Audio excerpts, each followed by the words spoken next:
இடர் பெருகி ஓர் பிணி வரினும் சீர்வுடை கடல் அலால் சிந்தை செய்யேன்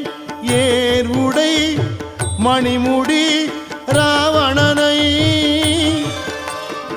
ஆரிடர் பட வரை அடர்த்தவனே ஆதிடர் பட வரை அடர்த்தவனே இதுவோ எமை ஆளுமாறு ஈவதொன்றெமக்கு இல்லை ஏன் அதுவோ உனது இன்னருள் ஆவடு துறையற